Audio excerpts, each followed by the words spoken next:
How's it going, everyone? My name is Sean, and welcome to the Courageour Frights, a channel where we talk about movies and games, especially those dealing with the action, sci-fi, and horror genres.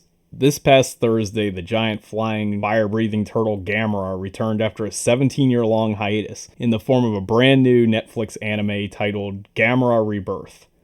As a massive fan of the nearly 6-decade-long franchise, I just wanted to give my thoughts on the series. So Gamera Rebirth tells the story of 4 kids, Joe, Boko, Doug, and Junichi, who tried to survive the summer of 1989 while Japan is the site of a relentless wave of kaiju attacks. During this period of chaos, they befriend the only friendly kaiju, Gamera, and together they attempt to convince the US and Japanese military that he is indeed the protector of humanity and become embroiled with the mysterious Eustace Foundation, who is much more than they seem. The story has a cool subplot involving a moon base and a callback to the futurism that was a common theme present in many of the Showa-era films of the 60s and 70s.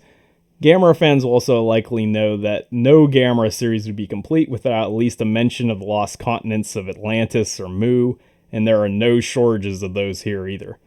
The story is fast-paced and covers a lot of ground in just 6 episodes. Thankfully, each episode is close to 45 minutes in length, so it's not quite as rushed as one might think. All of the characters are fine, the children are especially well developed, and the supporting characters are also interesting.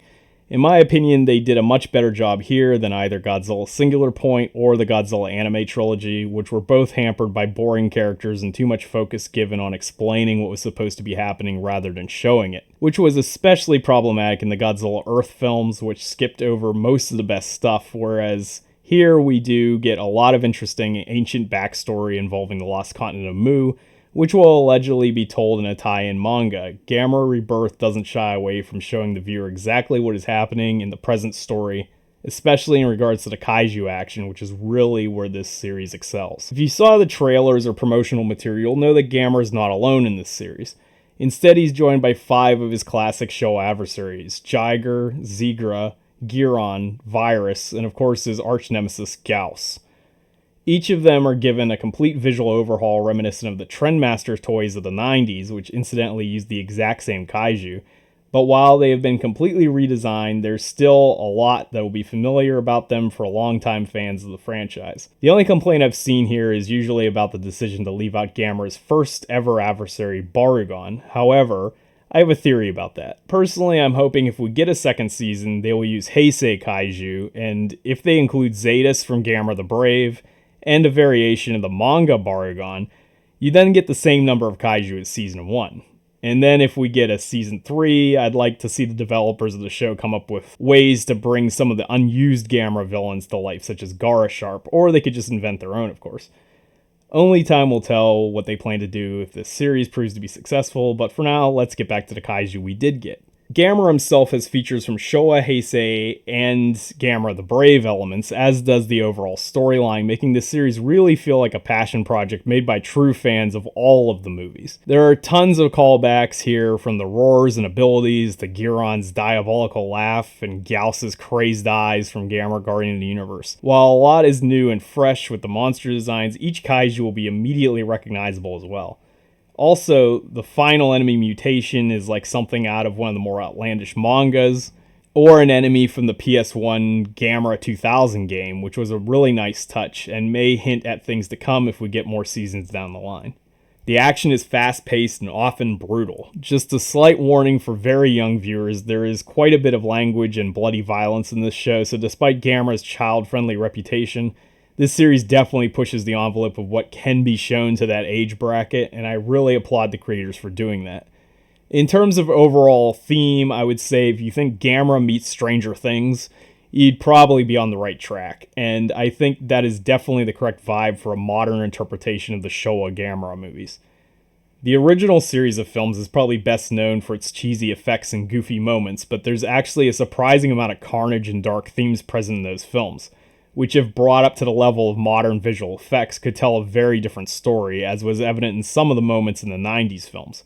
For instance, in Gamera vs. Giron, one of the silliest entries in terms of tone, we're introduced to Giron, a malicious laughing monstrosity with a knife for a head that slices and dices a Gauss into literal steaks, And then we discover that the space women who are seemingly helping our elementary school protagonists are actually evil and hatch a plan to eat the children's brains.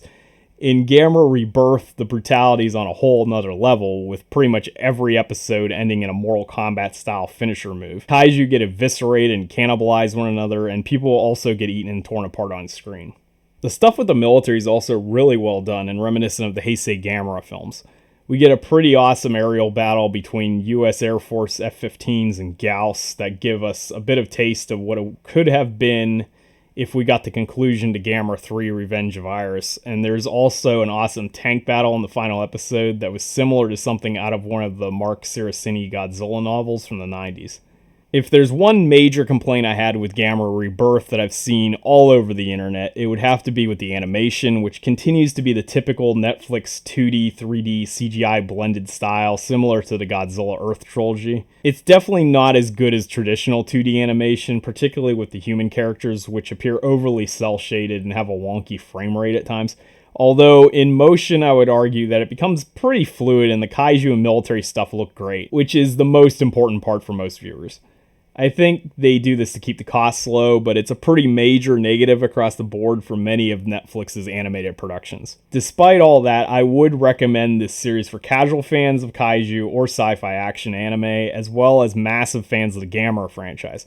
Personally, I firmly fall into the latter category and would go so far as to say this series was a very solid 8 or maybe even a 9 out of 10 for me. After a nearly 20-year absence, this was a spectacular entry in my opinion, and I can't wait to see what else the Guardian of the Universe will be up to next. So that's my review for Gamera Rebirth. If you like this video, give it a thumbs up and consider subscribing for more like this in the future. Let me know your thoughts about Gamera Rebirth or anything else you'd like to discuss in the comments below.